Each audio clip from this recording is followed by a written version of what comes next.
Okay. Good evening, everyone. Welcome to the City Charter Advisory Committee meeting on May 5th, 2011. We welcome everyone to our meeting. Can I have a motion for acceptance of the minutes from our April 19th meeting? So moved. Second. All in favor? Aye. Aye. Any opposed? Motion passes. We accept our minutes. Now we're ready for our public comment session. We will allow each person to speak for 3 minutes, and Attorney Sullivan will hold up the signs for us. So if anyone would like to speak, yes. Madam Chairperson. Yes. This is not a public hearing, No. so we get 3 minutes. Correct. That should be our only time for comment. Yes. Okay. I know there was a problem before. Yes. No, this is public comment. We've had 2 public hearings, but at every meeting we've had public comment. So this is the public comment. So Commissioner Howe. Thank you, Madam Chairperson, members of the committee. My name is Jerry Howe. I live at 45 Miller Avenue, and I am also chairman of the Police Commission. One of the issues that you have been considering and received public input on through comment and through public hearings is the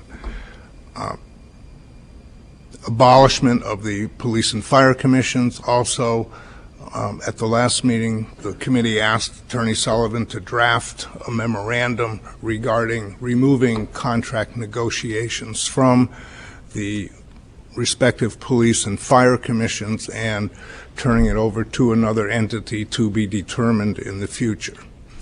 My concern about doing that, especially with grievances and not necessarily contract negotiations, but grievances, is the fact that the grievance procedure for the police department, and I am unsure of the grievance procedure for the fire department, but the grievance procedure as presently exists in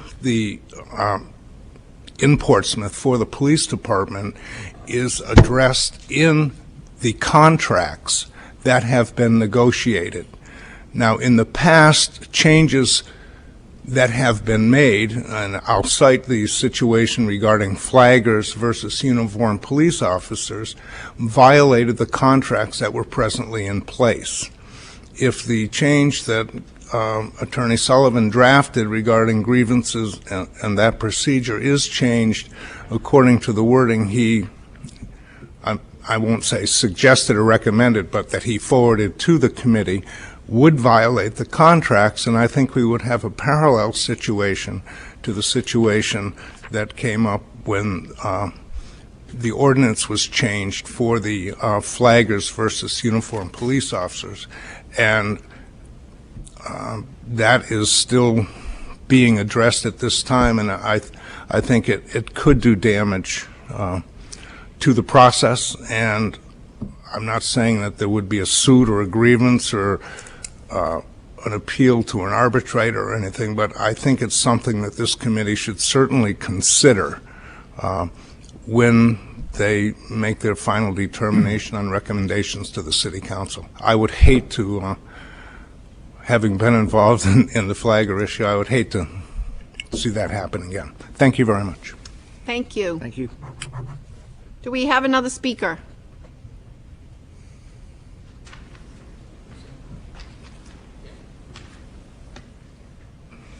Mr. Gamester. Hi. Good evening, Madam Chairwoman. Richard Gamester, 176 Thaxter Road, also chairman of the police. Yeah, fire. The one he's not. Did you merge them together? We're going to merge them together tonight, and we're going to have some fun with it. Now, chairman of the Fire Commission. As stated by someone at the last meeting, you folks had you were enacted to do some things that were written and proposed by members of the public, members of the City Council, members of anybody that wanted to. And the only item that was referenced at that point was the abolishment of the Police Commission and the Fire Commission.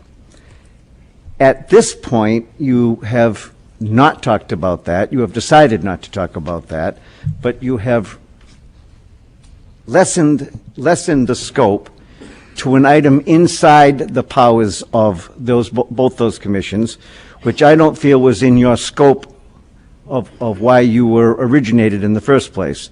In other words, you were asked to do one item, and now you've gone to a lesser item, and you're talking about that which was not submitted by any person. It was not on any letter, list, or anything else that I was aware of.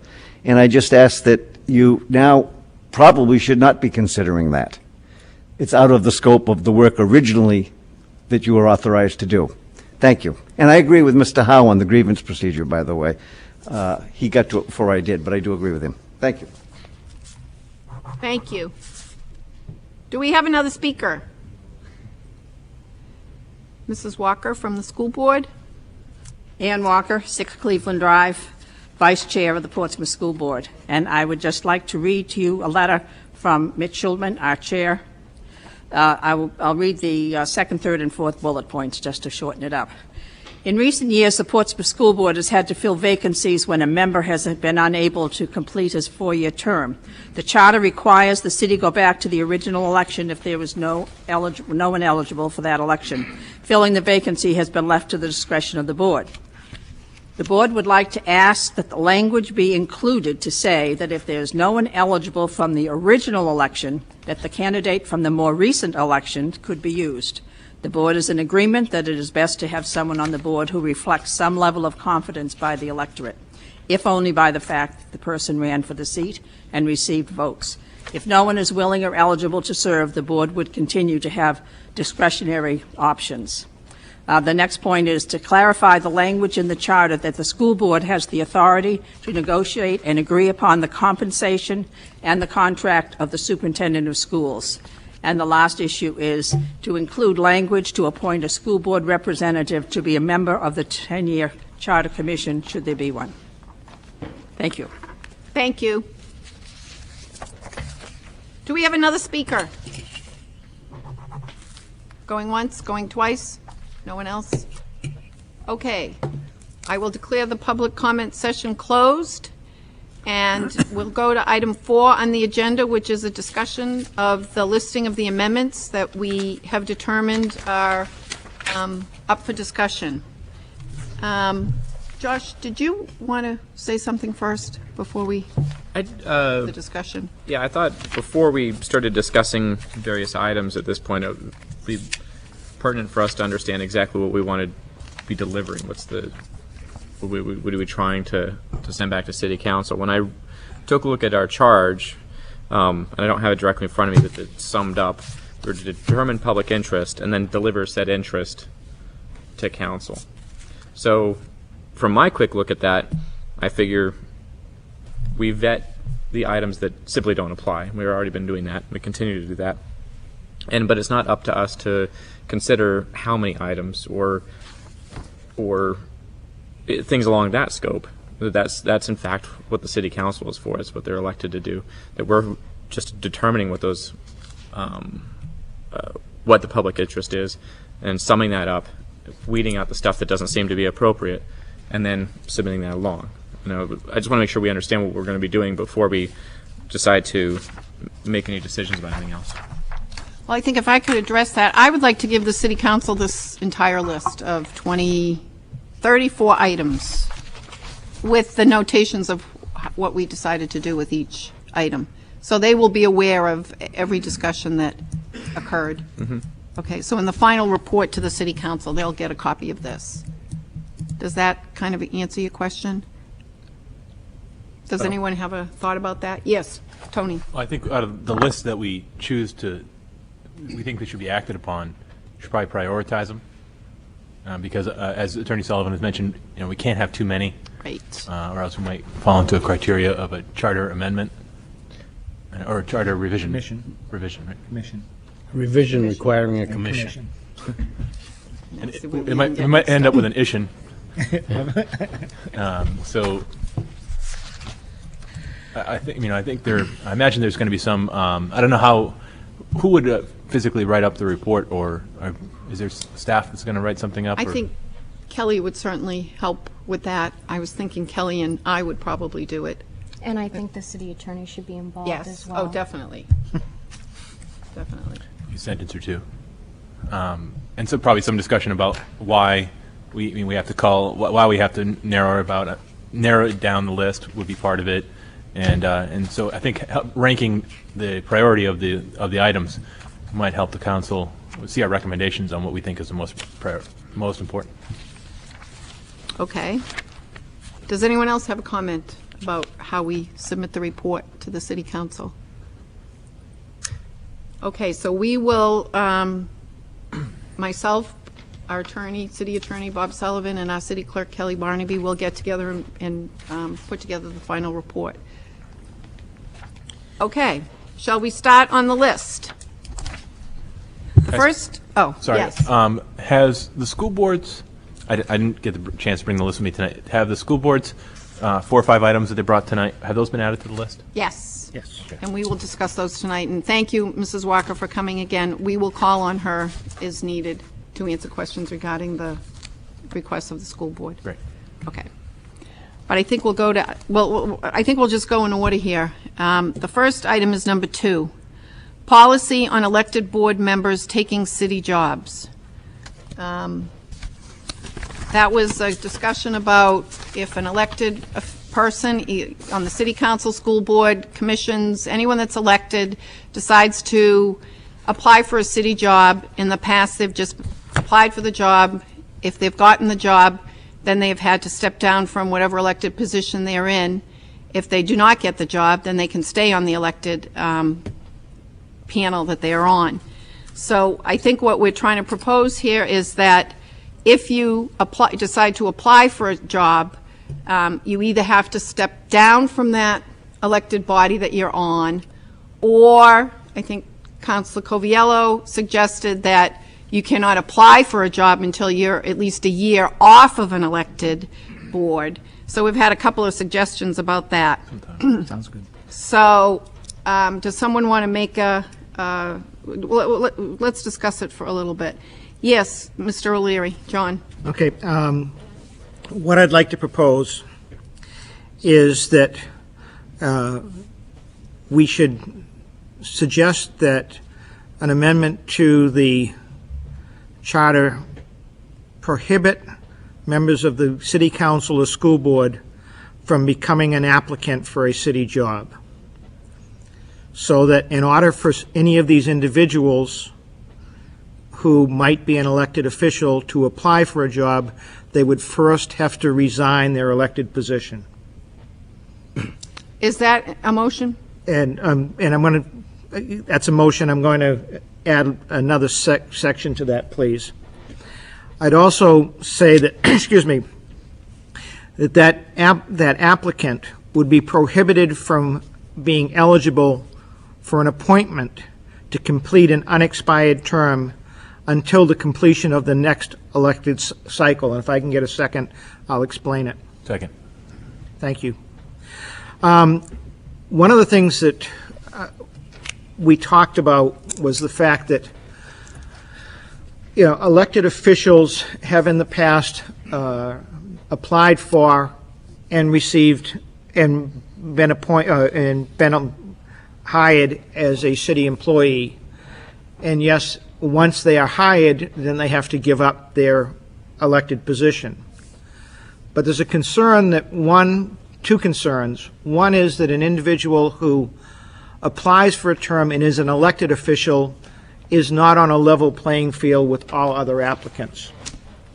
So what this does is if the person wants to apply for a job, they have to give up their elected position so that all applicants are on a level playing field. The second concern that was raised was the fact that an individual who applies for a position in the current world and doesn't get that position is now an elected official who really has oversight on the person that didn't give them the job. So that's an uncomfortable situation, and I think that the chair, the assistant mayor, mentioned that that did happen in the past, and it was a very uncomfortable situation. So first of all, the proposal is that if any elected official wants to apply, that they have to first resign that elected position. That's the first part of it. The second aspect of it is that just so we don't have to deal with some, I'll use a term someone else used, scam of someone resigning the position and then frankly being appointed back to their own position, I have included the provision that they would not be eligible to be appointed to an unexpired term until the completion of the next elected cycle. So that would be my motion and the reason behind it. Would anyone else like to comment on the motion? Yes. The amendment to the motion, the second part, I fully agree with. I think it's a great catch of another provision that I hadn't considered before. However, I personally would like to see some time period. It doesn't have to be a year. I don't think the elected official should be able to apply for a job that's opening up. If they, because I don't think they're even if they resign their position, they're not on a level playing field. You could get into a situation where a department head wants to remove somebody from a board, hinting this job's going to be available coming up. They resign, they don't get the job. It was a way to get them off. I think it has to be. You have to give up. You give up some rights of being an elected official. You give up some privacy rights by being an elected official. You give up, and I think you should give up the notion that you might have a fast track to a job by doing this. So I think you have to give up the idea that if there's a job opening, that you can get that job. So maybe it's 30 days, 60 days, 90 days, a year. I don't know, but I don't think as an elected official you should be able to resign and apply for a job that was opening. I think the protection of the appearance of impropriety is more important than the protection of a potential good employee that you might be lost. So I would prefer some pause, some delay in your eligibility. So how would you word that? That after you resign, you can apply for a position for the city for X number of days, whatever people felt was comfortable. I don't think people are going to keep positions open for 60 days. Maybe 60 days or something like that. And then I was also curious, a separate point is how come we didn't include all the elected bodies, like the Fire and Police Commission? I mean, that certainly is it. I think that, is that a question? I'll be happy to answer it. Sure. Okay. No, I think that, certainly that with regards to, that certainly is a good question. I think that, certainly if you had someone that was qualified, first of all, as far as a typical statement, the members of the commissions, like the fire commissions, wouldn't have the qualifications to be a fireman. Members of the police commission wouldn't have the qualifications to be a policeman. It's unlikely, It's but unlikely. not impossible. But again, I'd certainly consider, adding those to them. Any elected official, that'd be fine. Okay. I don't How know. about, are you finished? No, I'm done. Thank you. Okay. Peter, Josh? I think for the sake of, should this be enacted, we shouldn't be listing the specific positions anyway. We should be guarding this against Elected any kind of official. changes in the future, That's fine. so it's just elected officials and it covers That's fine. everything. I guess I'm still kind of questioning what exactly we're going to do. I don't think our task is come up with exact wording for which to Doesn't have to be. submit. Doesn't have I to think be. if we have a general idea, we're sending it along. It's up to City Council and make decisions on exact time periods and everything else. I think that's beyond kind of our scope here. Yeah, that's fine. If I may respond, is that the council, I imagine, will wonder if we had this discussion or will infer. And if we haven't had the discussion, then it's going to be the assistant mayor and myself inferring what the committee meant. And so I didn't want it, we don't have to do that. But now that if we have a discussion, we know people's opinions, we don't have to formalize it, but we can say there was some debate about whether there be a time period or not. Sure. And so Yeah, I guess I was thinking about once we all more or less agree, if we all agree, but that we don't have to get down into the minutia of exact wording. Could I query the city attorney with regards to how that aspect will work? Is that, My perception of how that will work is that this committee will make recommendations really, as you just heard from Mr. Sear, in a kind of a general way to the city council.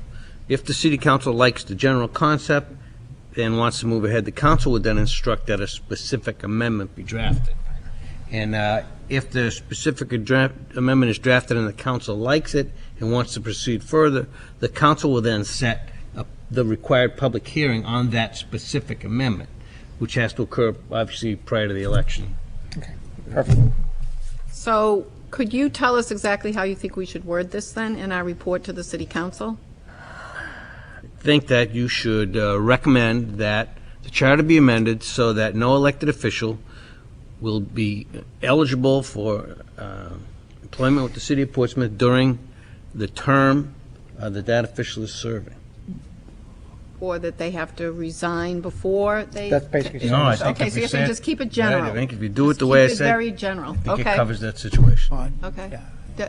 Peter? Is that the same, if the person's not eligible during the term, Right. that means they cannot resign? Right.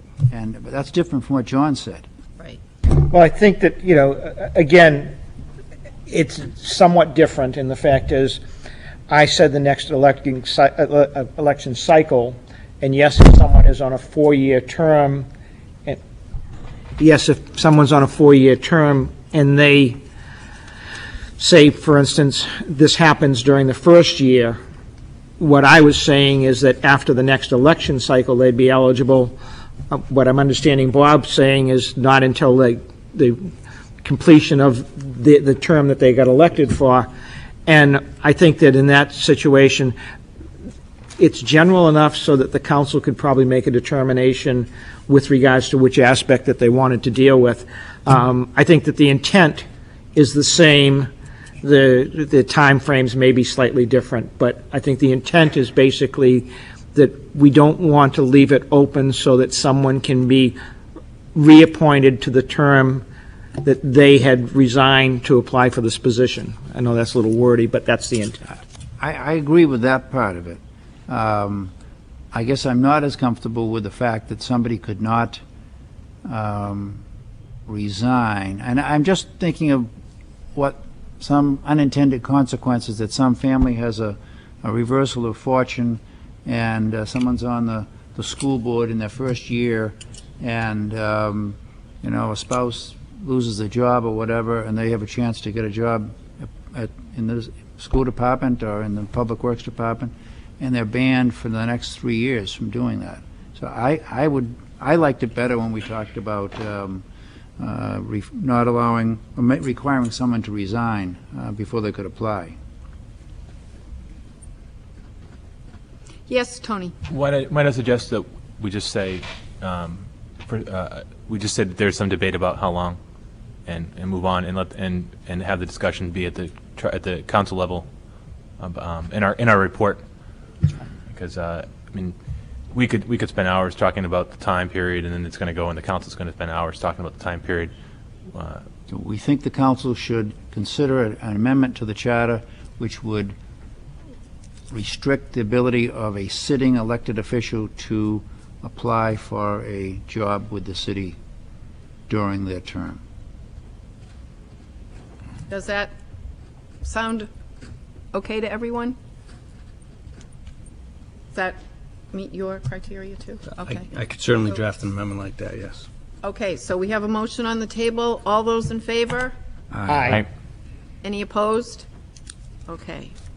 So number 2, and you got all that, correct? Yes. Okay.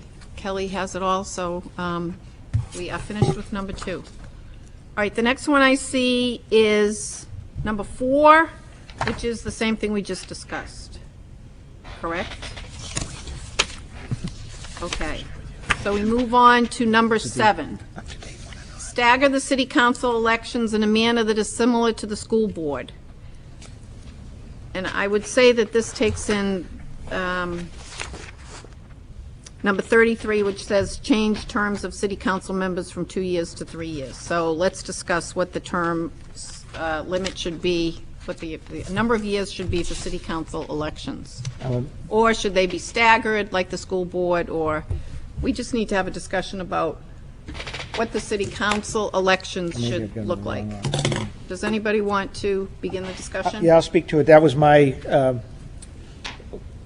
suggestion. I don't think there's really any support for it, so I'm going to withdraw it. Unless somebody else wants to. Does anyone else want to address John's comment? Withdrawing specifically 7. Yes. Yes. Okay. Okay. All right. Should we move to number 33, where we're on this discussion? Sure. I was the one that brought up having the election, the term of office be 3 years instead of 2 years. My reasons were, John had actually talked about it initially, about how we would probably get more people to run if they knew that the elections span was 3 years instead of 2. We all spend money when we run for council or when we run for any of the offices, but we're specifically talking about the council this time. And that could possibly preclude citizens from running because they knew they would have to spend X number of dollars every 2 years. So if we expanded it to 3 years, perhaps we would open up the field a little bit.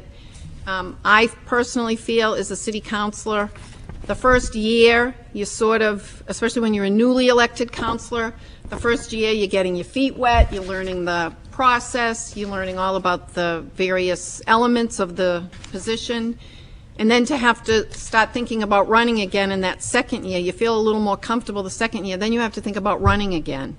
So I think if it was 3 years, it would give everybody a chance to feel more comfortable in the position. I know there's a problem, and if our city clerk or our city attorney wants to talk about it, it would coincide with the national election if we did that.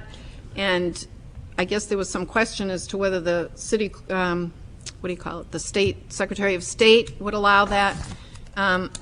My feeling is if it's during a national election, we always get more voters to come out during national elections than our municipal elections, so perhaps the citizenry would get more involved in our local election because they're so involved in the other elections going on at the same time.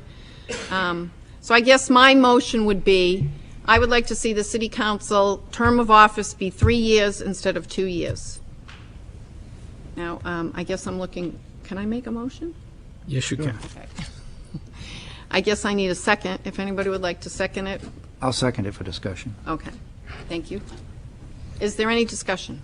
I don't agree with you, Madam Chairman, as a philosophically on the 3 years, but my experience with the voting municipal elections in the biennial, during the state biennial election, is that the Secretary of State won't allow it under any circumstances. I've tried to do a couple charters for towns where we wanted to have elections every year, and he was just adamant that no, you have your local elections every other year, and you don't do it during the state of the federal election year. So I don't think we can do it. Bob may know a lot more about that than I do, but that's been my experience. I had the very same concern, and I've discussed it with the chair, and that's why she mentioned it.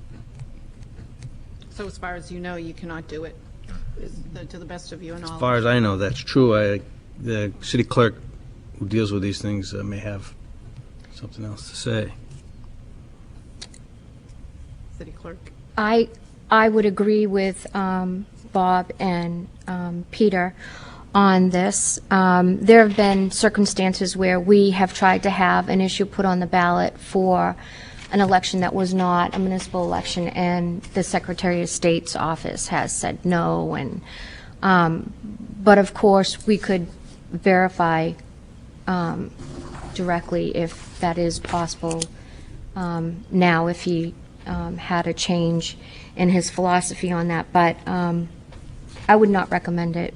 There are other issues involved in terms of whether or not the Secretary of State would allow for it. I would think that we would have to get an additional voting machine for each ward to ensure that the municipal part of the election is separate from the state election, which is an added cost. You'd have to have extra ward workers on staff, which is an added cost. So those are just some points that I felt needed to be brought forward.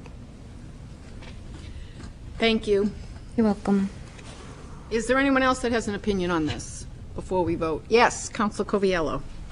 People at the national level have discussed for years and years, I mean, how election costs are getting out of control, and they've tried to implement various things to control them and never have.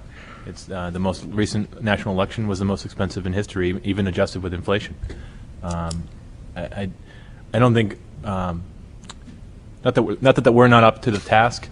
It's just that this problem is bigger than us. You know, it's such a huge problem, and you start getting into First Amendment issues about free speech and all that stuff. So it's hard to control costs of a campaign, and I don't know if we're going to reach the worthy goal that you have in doing that by doing this.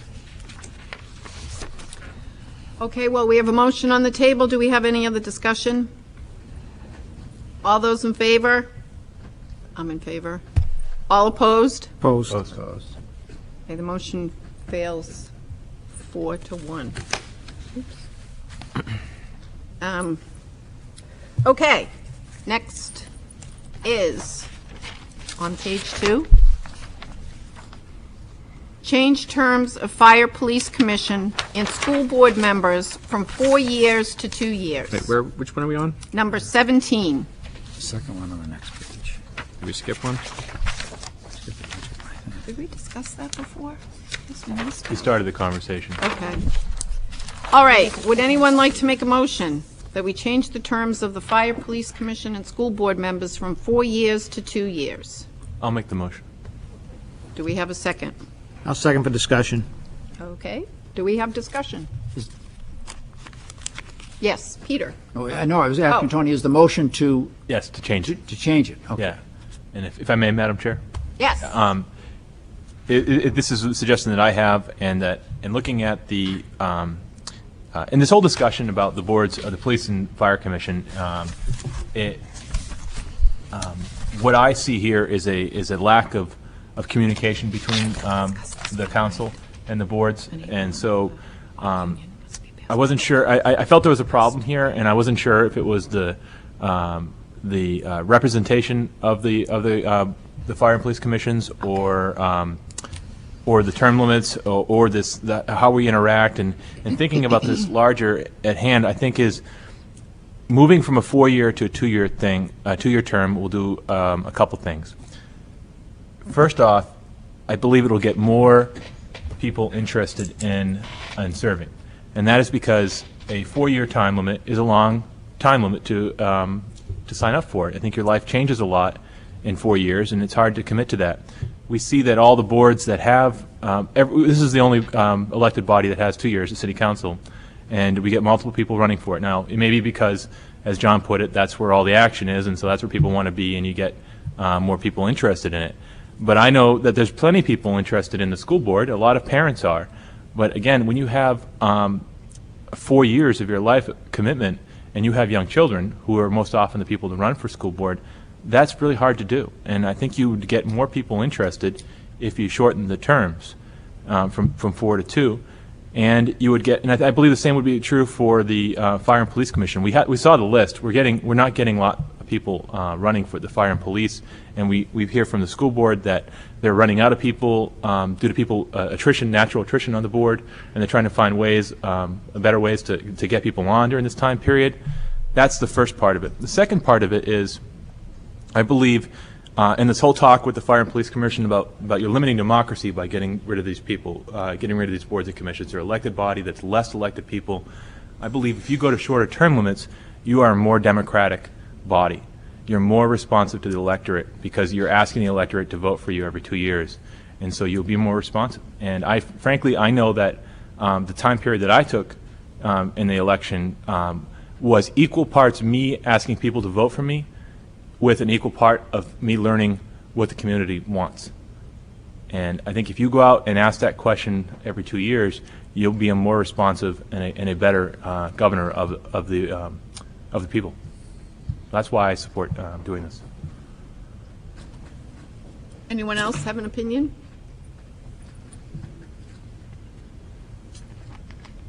Shall we vote on the motion? No one has to talk about it? I'm having trouble with it. I don't know. I had I don't want to be inconsistent, I don't mind being inconsistent, but I had disagreed with John on changing the city council to 4 years, and now I'm saying, do I really think that we should change the school board to 4 years, from 4 to 2, or the commissions from 4 to 2?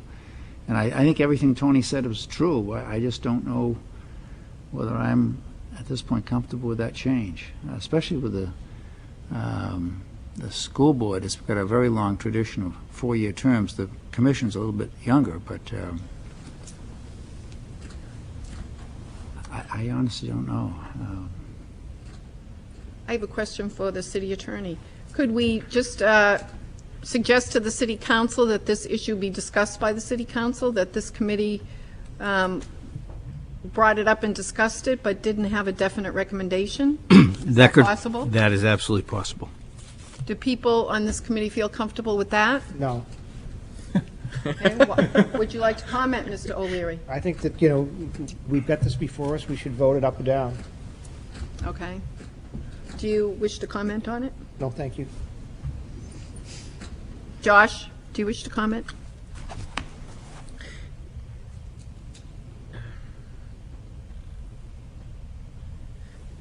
I don't know that I care that much about it. I mean, in the grand scheme of things, if it were 2 years or 4 years, I think, as long as it was democratically elected and we're not forcing actually more elections, because we already have a 2-year cycle, so I don't think it's causing any additional burden, aside from those that actually have to run more often. Yeah, it's hard to get real passionate about this particular item. Okay. Well, I guess I'll comment. If I will not support this motion. I think, as Peter said, it's a long-standing tradition in Portsmouth, particularly, well, for our school board to be 4 years. I was on the school board for 8 years, and I was very comfortable. Again, the same kind of argument I'm giving for the city council being 3 years instead of 2. The first year or two that you're on the school board, you're learning the process, you're learning all the different angles of it.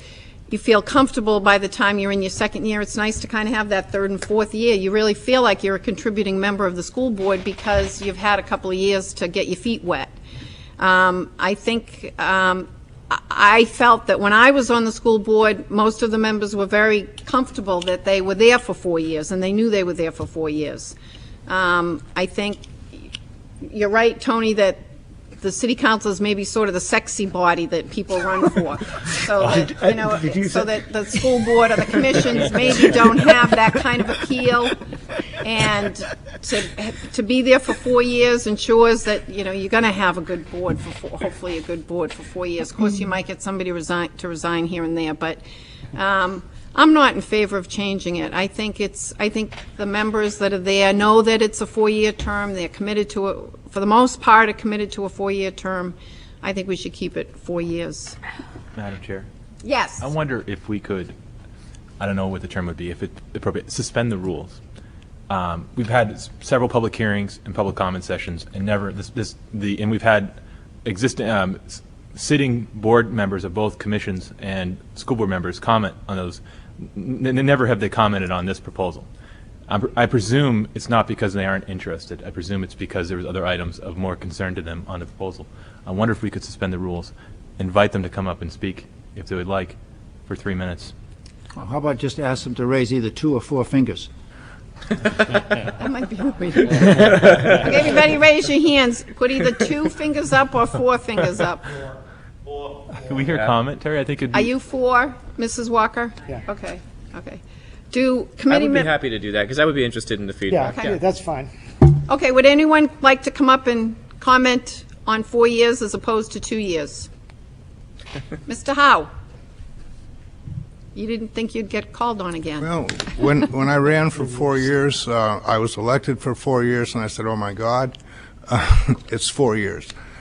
The detail that the school board and the police and fire commission are dealing with very specific targeted departments, and there's a tremendous amount of detail that you have to learn, you have to understand. That learning curve is a little bit longer. Not that the city council's job is any easier, but you have a larger body, and you delegate certain responsibilities.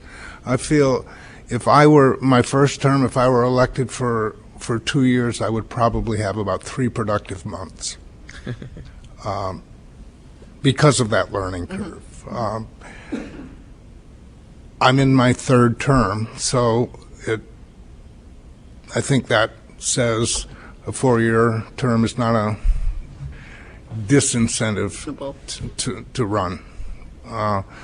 And I ran again because I felt I had moved in the learning curve. And there's just a lot of information to assimilate and process. Thank you. Mr. Gamester? Hi there, how are you again? And I'm only for the Fire Commission this time. I'm going to give him his job back. Yeah, we understand. I understand what Tony's trying to get to here. Just in speaking of the city council, just the last election, you had 8 incumbents, I believe, and 15 people ran. And how many qualified voters or eligible people could have signed up? Tony mentioned that we didn't have any competition for the fire seats at that time, probably because the citizenry looks at it and said, they're doing a good job. We don't have any complaints. I'm hoping that's what they're saying. I think when you do sign up for a 4-year term, you know it, and you plan to be there, you do your job, and you go home. I think it'd be wise to keep it that way. We have staggered terms, too, so that you're not having all the same people on at the same time. And, Tony, I do agree. We don't talk enough, all right? Your council and this commission and that commission, we don't get a chance to talk, to take the hats off, put them on the table, and talk and understand each other. There's a lot of information that's either not getting down here or not getting up there. And we need to do that more. And I think part of this process may develop that type of a thing, a little town meeting type thing. Thank you. Thank you. Mr. Gollum, another police commissioner. Hi, John Gollum. I understand where Tony's coming from, and when I ran 4 years ago, I don't know if you remember, it was probably, there were 5 people, including myself, that ran for police commission, so there was a lot of interest at that time. And I served on the HDC for probably 14 years, and it took me a good 2 years to kind of get comfortable. There was a lot of information and all that, and I felt the same way when I came on the police commission. There was so much information to really absorb that it took me a good 2 years to kind of feel comfortable with it. And I just feel that we have staggered terms now. We're a couple of people. I'm going to be running for re-election this year. And You announcing? pardon? Announcing? No, but I'm just saying, I'm just letting you know that I'm going to be running for real. Pardon me? Chuck's deleting it now. And like I'd mentioned to you before, it just takes a couple of years to where you get comfortable, and I'd like you to consider keeping it to 4 years. Thank you. Would anyone else like to comment? Mrs. Walker from our school board. Ann Walker, Portsmouth School Board. The learning curve is huge on the school board, and I felt pretty comfortable myself because I served as the first employee rep as a teacher while I was teaching. And as a retired teacher, I really knew the ins and outs of the whole school system. So I really had a leg up in terms of that. I was always really surprised as we had a new election, and the newly elected people, I was astounded at how little they knew about just the everyday goings-on of the school board. It's a huge learning curve, and I think it really takes people several years, and the staggered effect really helps significantly in terms of gaining experience. So I'm very much in favor of the 4 years. Thank you. And it's not too big a commitment. It really isn't. Thank you. Would anyone else like to comment? Okay. Thank you all for coming up. That will hopefully help us make our decision. Is there any more discussion with the committee? Okay, so the vote is to change the terms from 4 years to 2 years. All those in favor? Aye. 1 in favor. All those opposed? Opposed. Opposed. So we have 4 opposed, 1 in favor. We each get 1 for Nancy. Pardon? Trying to balance it out. So Yeah. each have- Okay, so that one does not carry. Okay, the next item on the agenda is number 22. All union contracts must be passed by a two-thirds vote. Did we have a discussion on that before? I thought we did. I think we did. Oh, no, I think we had it. That was the budget. The budget. Budget. wasn't the Okay, union this was all union contracts must be passed by two-thirds vote. Would anyone like to make a motion? A motion, we do not recommend that. I second. So do we need a motion, or should we just say we're not going to? It'd be better to Have a the motion? vote and for the Okay. record. Okay, so we have a motion that all union contracts do not have to have a two-thirds vote to pass, No. or Or just keep it the way it is. No. that the proposed amendment not be recommended. Oh, to that the city. proposed amendment not be recommended. Okay, that will be the motion. And we do have a second for that, correct? Yes. Yes. All those in favor? Aye. All right. Aye. Any opposed? Okay, that takes care of item number 22. We move on to number 26. The student member of the school board, add the teacher representative to this section. Mrs. Walker, I believe the school board decided that they didn't want to pursue that. Is that correct? Not if you take the student away. Okay. So we'll leave the student. Okay. We'll leave the student in the charter, and the school board will make a policy, hopefully will make a policy, it's obviously up to the school board, to add the teacher representative and the SAU 50 person. Okay. Madam Chair. Is that okay with everyone? Yes. I'm sure Ann was just speaking quickly, but I just want to make sure we wouldn't be proposing to take the student away. It's just that it could happen through a public vote that creates this weird situation. Right. Okay, great. We're not doing anything. Right. We're just going to keep it the way it is. Okay. Okay, that takes care of number 26. Thank you, Ann, once again. Okay, the next item is number 28.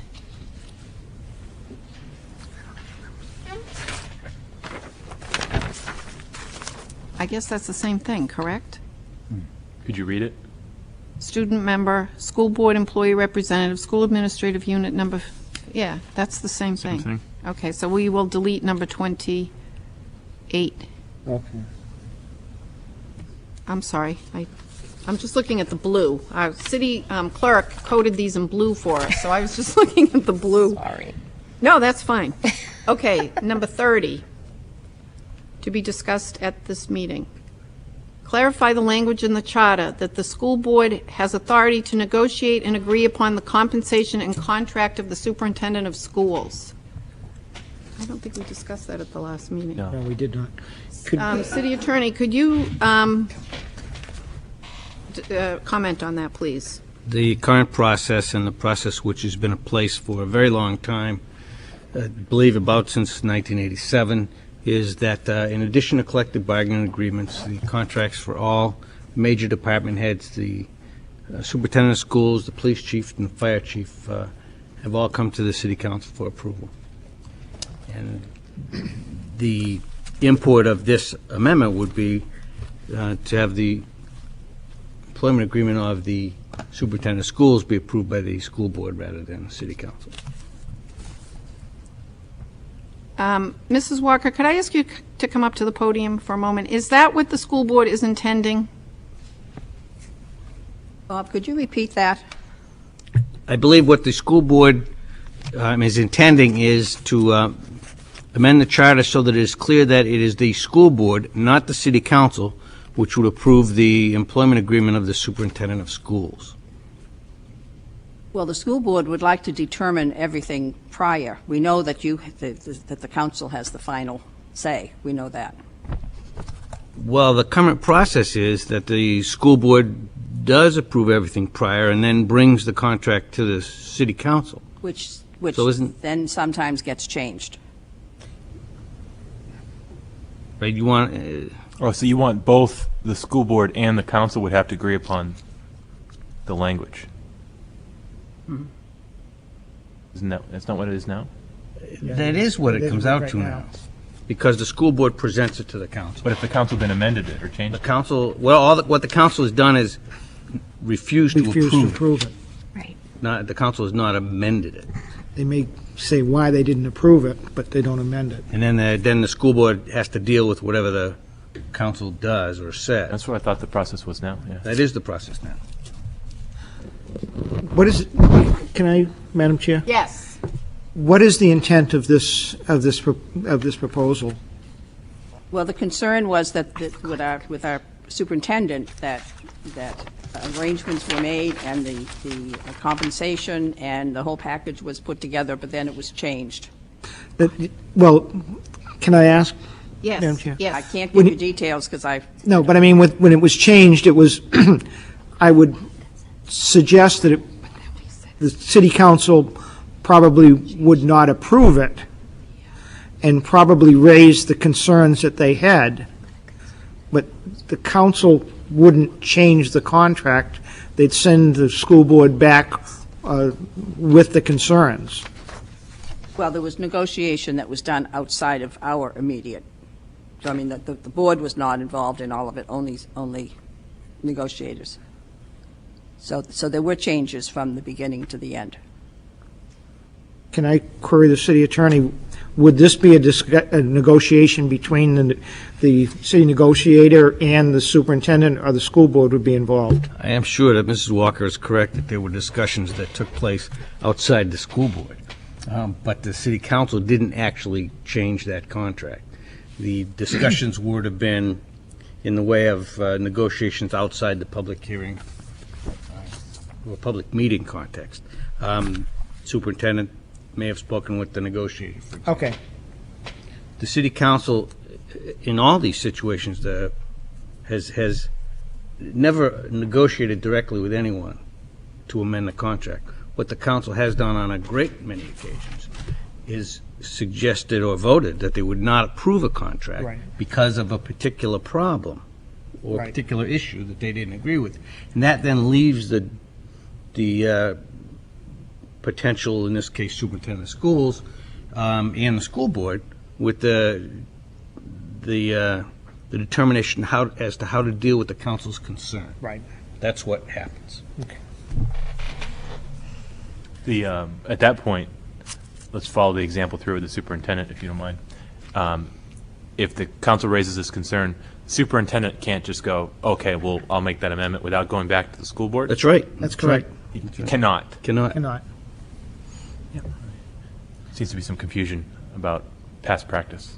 And, Well, that's true. It's not, none of the negotiations of any of the contracts is as crisp and clean as might be desirable, but the system as it has worked is as Mr. O'Leary and I have described. Do you have a suggestion for this, Bob, or? Well, there has been, I think that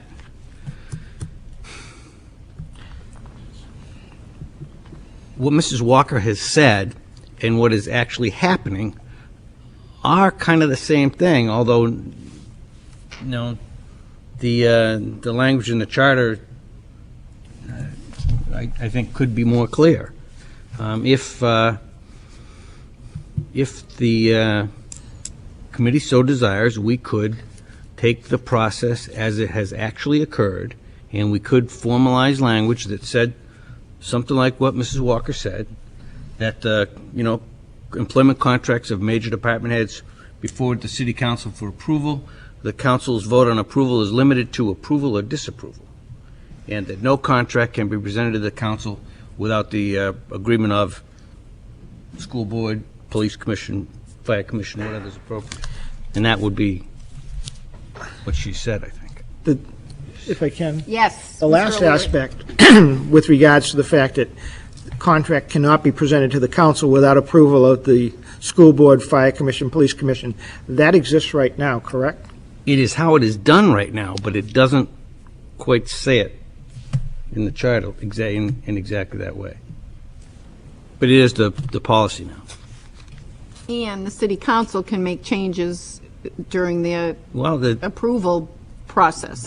the practice has been that the council does not make changes, although There's charter nothing is that says they silent, doesn't can't. really say they couldn't, but the council hasn't recommended changes. The council says, we want the superintendent of schools to live in the city of Portsmouth, for example. We won't approve a contract until it comes to us saying that. That's an example of a kind of way that it might work. Yes, John. Who signs the contract for the superintendent? Is it the School board. the school board? So that a contract cannot be approved, cannot be executed unless it has school board approval. That's correct. But the council approves it before the school board signs it with the That's correct. superintendent. That's correct. Yes. It sounds like the mechanics are there in the charter now, I think but the process, the charter, the union negotiations for dummies is not written out in the. Right, I guess I would say is, I'm not calling it is anybody dumb, I'm just working saying the way this. that Mrs. Walker suggests it ought to work, even though the charter doesn't really say exactly what she's proposed it should say.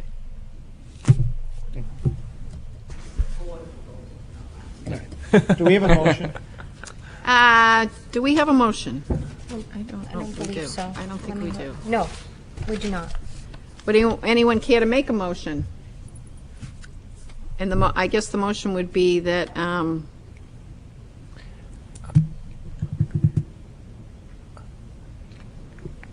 I'll make a I'm lost motion that now. we table it for the time being.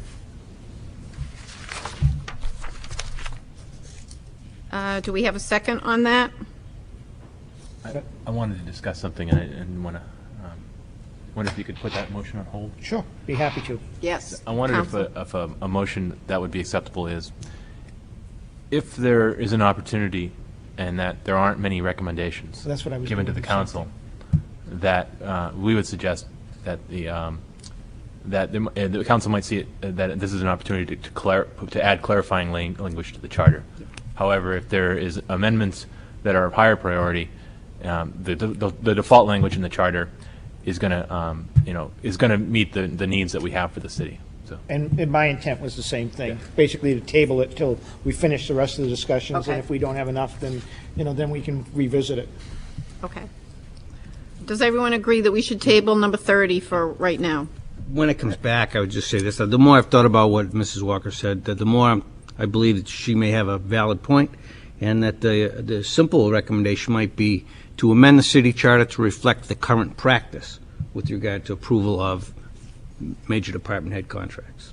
If you said that, then we would make the changes necessary so that it's clear that what's happening now is what has to happen. So that can the make it police later. commission's, the police chief's contract couldn't be approved by the council without the prior approval of the police commission, for example.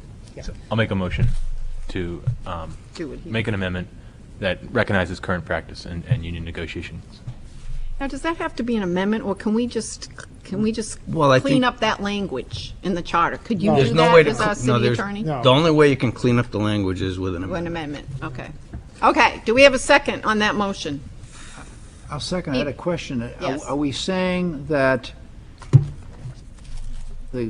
all department heads, including police, fire, and school board, the school superintendent of schools, contracts have to be approved by the city council, and that's the present practice? That is the present practice. It would say that, but it would add that the process has to be that, let's take the police chief, for example, that the council cannot consider a contract that hasn't been forwarded with the approval of the police commission. And I assume that's not going to change, that the school board and the police commission and the fire commission have the sole responsibility to hire the individual.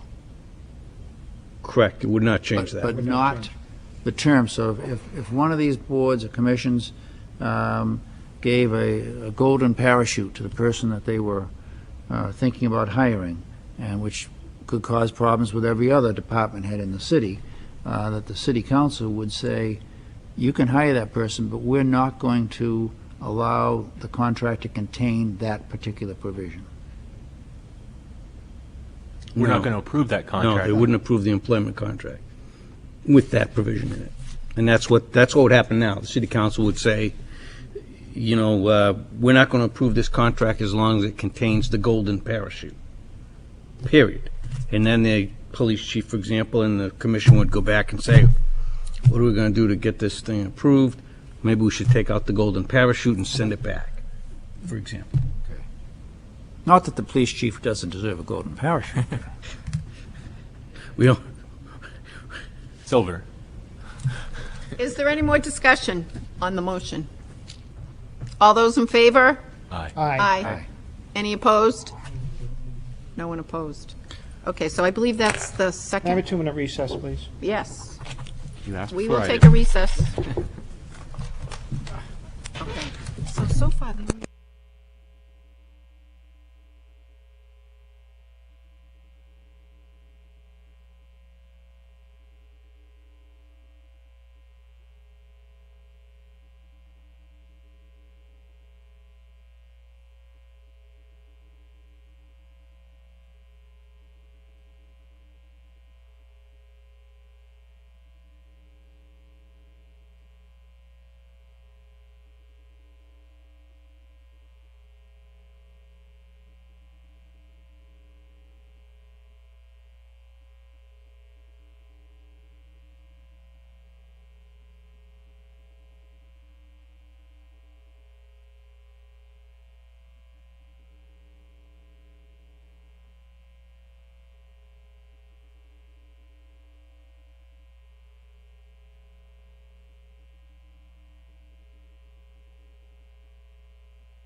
Is the video on? Oh, yes, okay. Yes, we are back. And I would just like to ask everyone to please speak into their microphones. We are being told that we can't be heard, so please speak into your microphone. Don't sit back too far, okay? Okay, we're at number 31. Include language to appoint a school board representative to be a member of the 10-year Charter Commission. Attorney Sullivan, would you like to comment on that? Right. I don't think this is a good idea. There's already, well, first off, there is no 10-year Charter Commission. Maybe that's the simplest way to approach it. Right. Since there is no 10-year Charter Commission, you really can't put a school board member on it. However, is it good policy to have a school board member on whatever charter review situation there is every 10 years? I think a committee like this would benefit from a school board member myself. But the Charter Commission, if one were to be created by statute, People run for is elected. elected. You don't control the membership. So for in the next 10 years when we do this again, can we make a note somewhere that it wouldn't be a bad idea to have a school board person on the committee? Yes, John.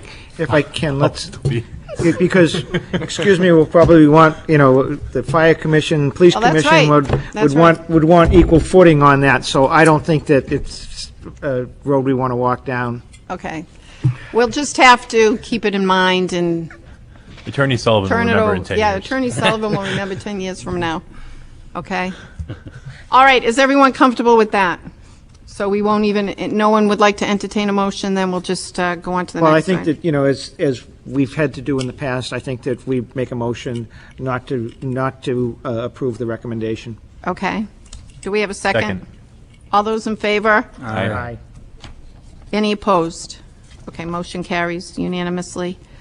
Okay, and the final item is number 33? 32. 32, sorry. Remove fire and police commissioners from the negotiation process. And we were all handed a memo by Attorney Sullivan. Attorney Sullivan, could you summarize this for us? Sure. What I did, well, first off, as we discussed earlier tonight, it's probably not necessary at this very, very early stage in the process to have specific charter language. However, the committee wanted to see some specific charter language with regard to this concept, just to see how it might work.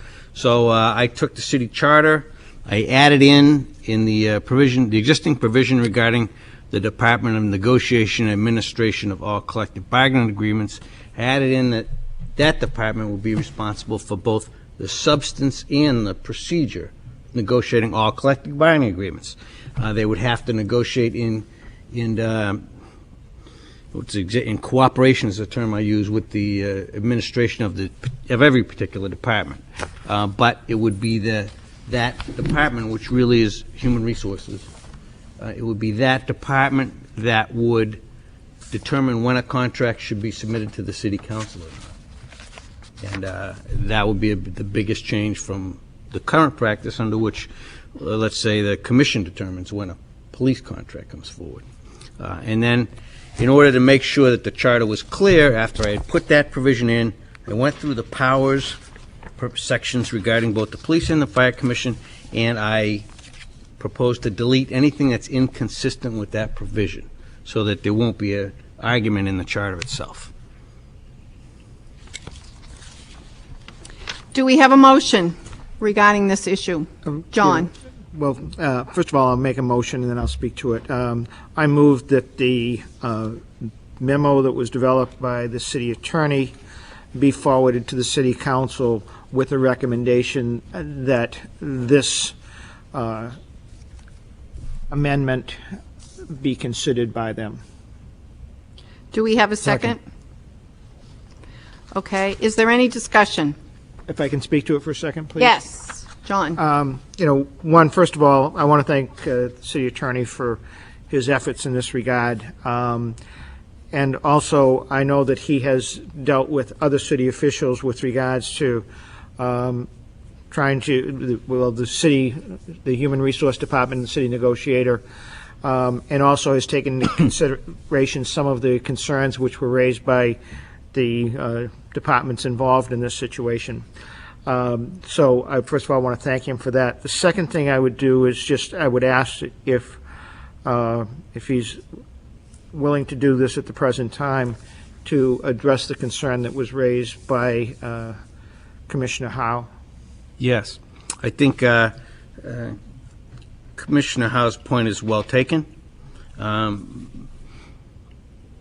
However, if this charter amendment should become part of the city charter, and there is an existing collective bargaining agreement that has a different grievance procedure in it, in my opinion, the collective bargaining agreement would continue to be the valid grievance procedure until that collective bargaining agreement reached its termination.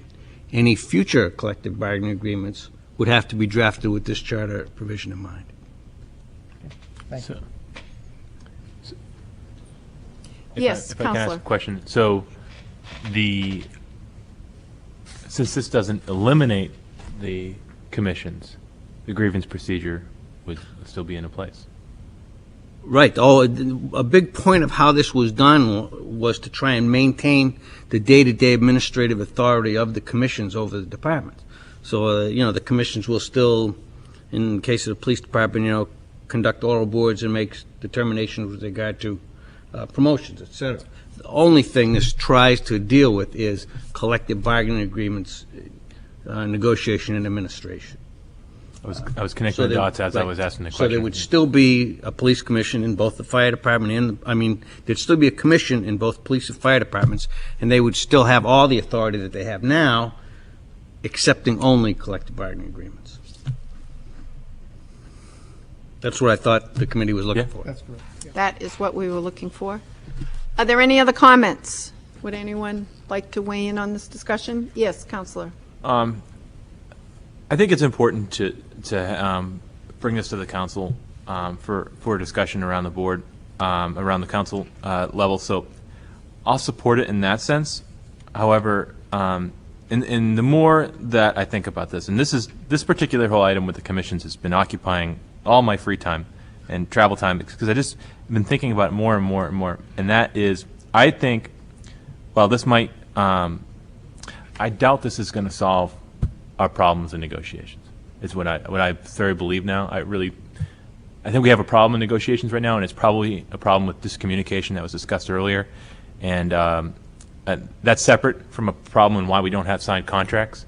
And so I'll support it in the sense that to continue this conversation, but I don't know if this is going to solve our bigger problems in the city. So my 2 cents. Peter, Josh, John, anyone wish to comment? Well, I certainly would appreciate the opportunity to comment. I think that the discussions that we've had with regards to the commission, I think that certainly there has been a considerable case made that the commissions are an important cog in the city and do contribute significantly to the effectiveness of the various departments. I think what I heard, and I'll also do this to address the concern that was raised by Commissioner Gamester, and the fact is that part of the discussion with regards to the proposal to abolish the Police and Fire Commission had to do with the negotiation grievance process. At least that's what I heard. So I took that aspect of the discussion that took place during the process and felt that that was an issue that could be addressed while maintaining much of what the commission and those supporting commission presented to us during these various meetings. I think that the commission does again, if I can just pick on Commissioner Russo's comment that, the individuals on the commission put in hundreds and hundreds of hours per year. And I think that we as citizens benefit from that. I think that one of the things that I questioned in my mind was with regards to the negotiation process and the grievance process. What is the role of the commission in that aspect of it. And I felt that it was, that this proposal would clarify the negotiation and grievance process to be consistent with what is in place with the other departments within the city. So that's why I suggested this. I think it's a good change, and I think what it does is that it maintains the integrity of the commissions and allows them to do the day-to-day operation, which we've heard presented to us, helps make these departments extremely effective. So that's the reason that I suggested this option here, and why I will support it. Thank you, John. Anyone else wish to comment? I would just add, Madam Chairman, that I didn't really know where we were going to go with this whole issue. And at the last meeting, John, I thought very succinctly outlined 4 options, from abolishing the commissions to doing nothing. And I don't think most of us were comfortable with either of the extreme options. And we heard a lot of comment and about the benefits of the commission, and I commend John for the proposal and Bob Sullivan for drafting it the way it's been drafted to preserve hopefully the benefits of the commission and to address the negotiating issues. Josh? I haven't been a part of this whole process from any particular side, and purely from an outsider, it's still a little bit of a mystery to me now. So, with that said, is the school department such a different animal that it doesn't apply? Yes. I just don't understand that process. The police commission and the fire commission are created by the local charter and are really local bodies. The school department is actually created by state law.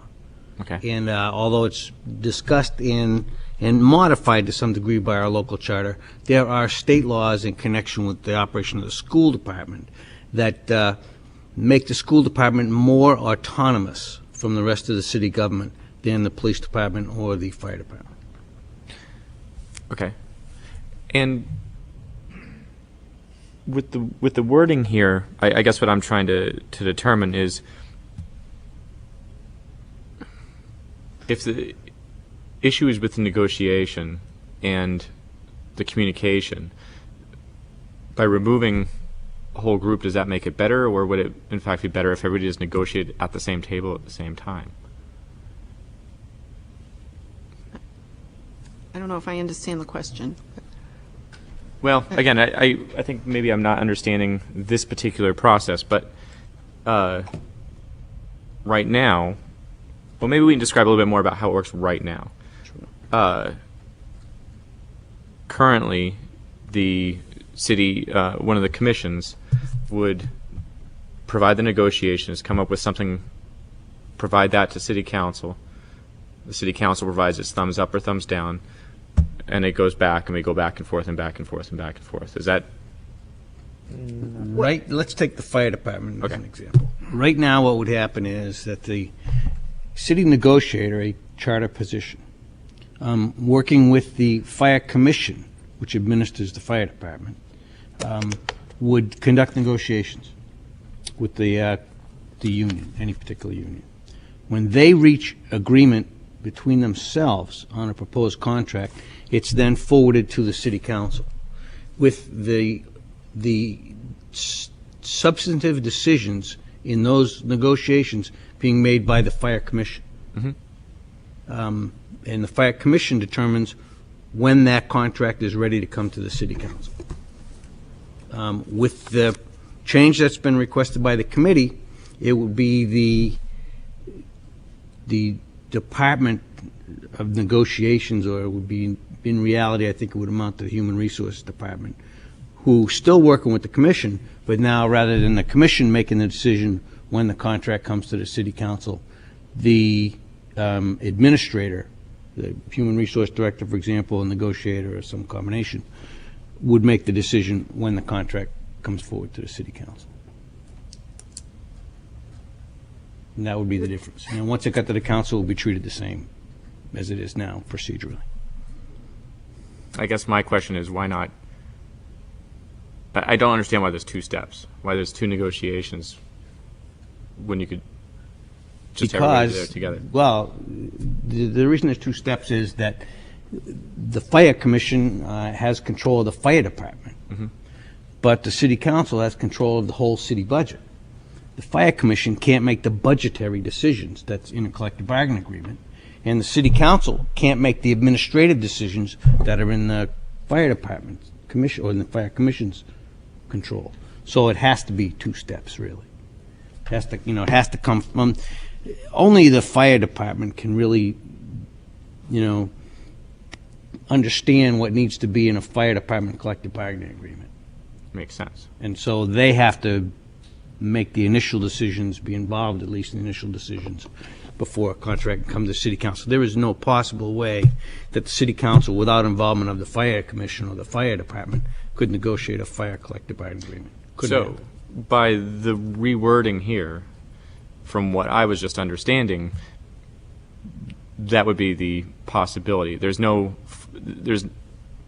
Is there wording in here that says it still has to come from them? If not, why not have it seems like the HR department is in fact able to subvert that. At the last meeting of this committee, when the concept was discussed, immediately after the meeting in the hallway, the representatives of both the police department and the fire department said to me, really what I just said to you, you can't do contracts involving their department without their involvement. Right. And so that's why what we've got in here is that the negotiator needs to coordinate with the administrators of the respective department. It's in the proposed language. Okay. Yes, Counselor. Thank you. I wanted to clarify my point in that, and I think it was different than Mr. O'Leary's point, and I think Mr. O'Leary's points were just fine, is that there is presently several contracts not signed, and speaking for myself, there's a level of frustration on why those contracts aren't signed. My initial perception is that the holdup is the communication. My initial perception was that the holdup are the commissions, and that they're in the tug of the rope between what the unions want and what the council wants. There's a orthogonal tug by a third body, and so that was my initial perception. I have a feeling by removing my opinion is by removing that body, all we will do is bring the same complaint closer together. So there'll be.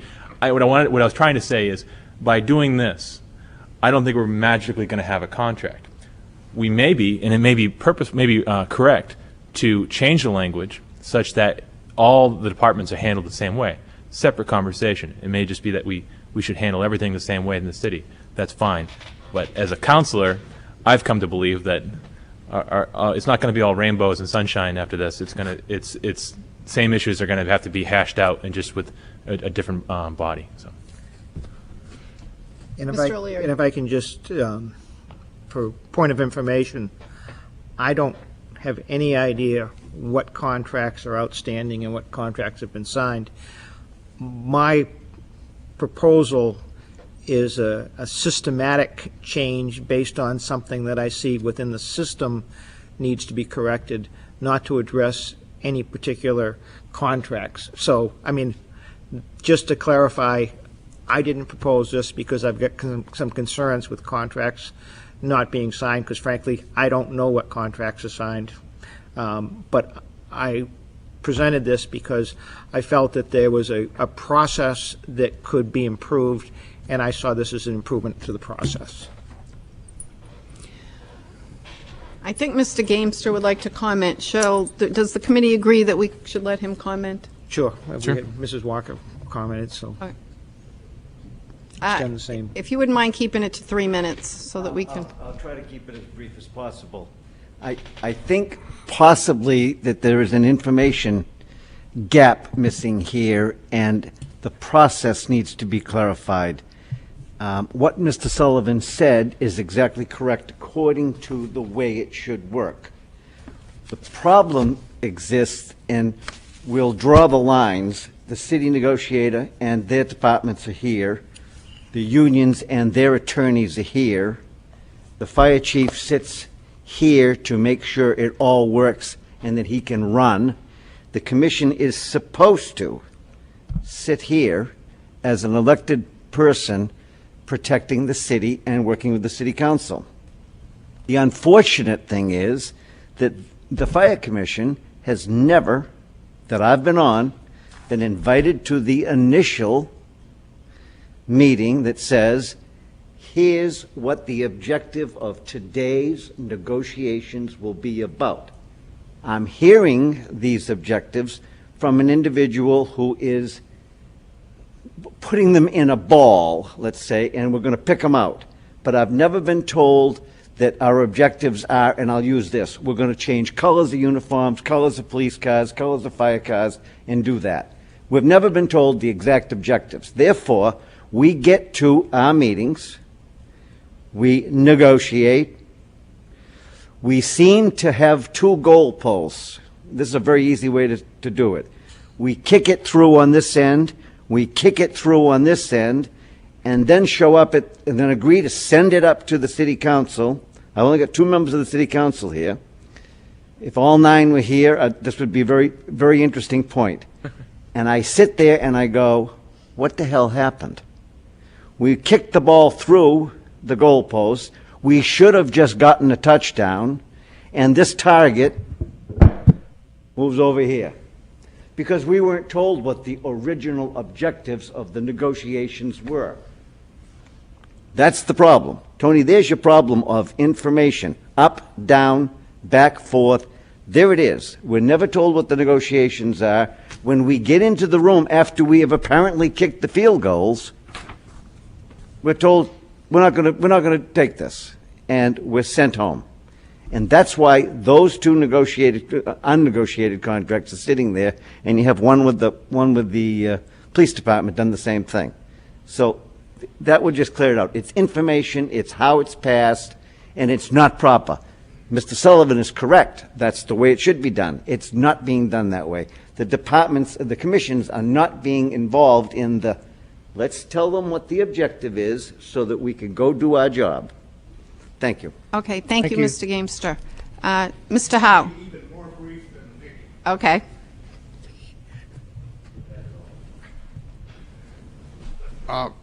When we sit down to negotiate, it's a 3-legged stool. Can you speak into the Yes, microphone? when we sit down to negotiate, it's a 3-legged stool. There is a commission that has some goals and objectives that they want to attain in the contract for the operational efficiency of the department.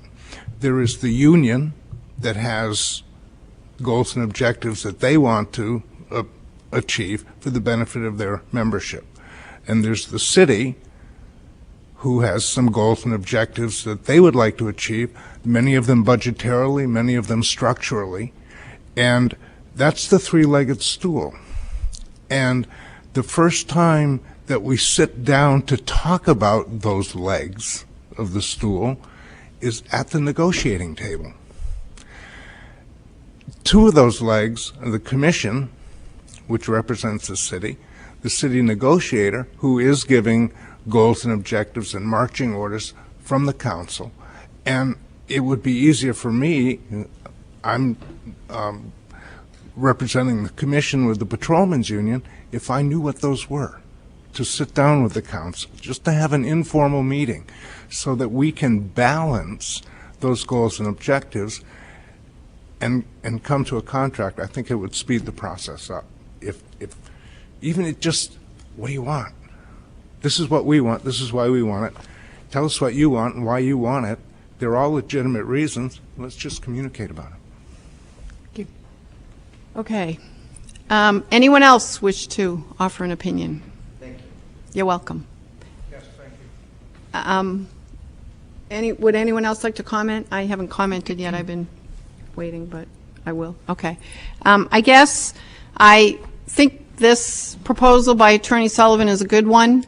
I don't know if I exactly follow what you two are saying. I feel that as a counselor, we met before the union negotiations started in non-public session. We outlined what the objectives were from the city council. Those were presented to the school board, the commissions, the two commissions. I felt that that was clearly communicated, what the objectives were of the city council. I think what happened along the way is, remember, these contracts expired July 1st, 2008. We're now almost at July 1st, 2011. The economic times have changed. The situation in the world has changed. The way we get treated by the state has changed. I mean, the revenues that we get from the state. It's a whole different ballgame than it was July 1st, 2008. So I think that when the police unions and, well, we have the Public Works Union also, we have some other unions that aren't related to you guys, when they've come back, so much time has gone by that the situation has changed. But I certainly feel, and I don't know if Councilor Coviello agrees with me, I think we have clearly communicated, all in non-public, because of course it has to be non-public. We've clearly communicated to the commissioners what the wishes of the city council are, what the objectives of the city council are, or have been. And that's just the way I've seen it as a city councilor. We've had the same kind of situations with the school board. Of course, many of those unions settled in a reasonable amount of time. Did you want to comment on that, or being a counselor? I'm trying. I'm very nervous about saying something that I shouldn't be saying. Not because putting my foot in my mouth, it's because I'm saying something that is negotiations, and so. I have no problem putting my foot in my mouth. All I can say is I wasn't involved from the beginning, so I don't know what the initial conversations were. It doesn't go back, because it goes back the council before this present council. And I really would interject here. This is not the time or place to be negotiating collective bargaining agreements. And if you're having any doubt about whether you should say something, my advice is don't say it. Okay. All right, but if I could just comment, regarding this, I feel that the whole union situation has changed dramatically throughout the whole world in the past few years. I think if we can streamline this as much as possible by outlining the step here that Attorney Sullivan has suggested, I think it's going to be a more efficient process. I think it's going to be a process that maybe can have better communication. So I'm going to vote for this proposal for the change in the charter. Is there any more discussion? Shall we vote on the motion? Everyone understands the motion. Move the question. All in favor? Aye. Any opposed? Opposed. Okay, we have 4 in favor, 1 opposed. Okay. I think we are finished. Is Madam that correct? City clerk? Yes, Okay. I believe we are. We have completed our list. If I could just take a minute to thank everyone for being on our committee. I truly appreciate everyone making all the meetings. Where there's only 5 of us, it was important to have everyone here, and you all made a great effort, and I want to thank you on behalf of the city. And Councilor Coviello? I'm sorry to interrupt your thank yous. We have a list of items that we're going to forward. Yes. Wouldn't it be appropriate to rank them? I don't think we have that many to I know, worry we about. really don't have that many. We have 3 items, Yeah. Right? Yes. That's all we Is have. there only 3? Yes. The policy regarding elected officials taking city jobs. The, what was the second one? Clarifying the the charter for school board. superintendent Right. contract type thing. Can I, and then if I And can then, ask, and then the police and fire. can I ask the city attorney his opinion on if he thinks those 3 items would, in one election cycle question, a referendum, be an issue? It was my opinion, the issue that you're framing is this. A charter amendment involves one section of the charter and any necessary changes that are required by that one amendment. Some number of amendments becomes a charter revision, and as a charter revision, it would be beyond the authority of the city council. You'd have to elect a commission, et cetera. So the issue becomes, how many amendments can the city council consider before they're considering too many, and would instead have to appoint a commission. The last time, 10 years ago, when we went through this process, I recommended to the city council that it place no more than 4 amendments on the ballot in order to avoid this problem. That's just my best estimate of what the number might be if somebody were to bring a lawsuit about it. Well informed. Yeah. So that's where we are. I still think the council should not consider more than 4 amendments. Being that there's 3, there's probably no reason to rank them. Then. Our city clerk would like to announce the rebroadcast dates for this meeting before we adjourn. They are Friday, May 6th at noontime, Saturday, May 7th at 5 p.m., Tuesday, May 10th at 6 p.m., and Wednesday, May 11th at 9 a.m. Don't fail to miss it. Thank you very much. Again, thank you, everyone. Do we have a motion to adjourn? So moved. Second? Second. All in favor? Thanks, everybody. Thank you.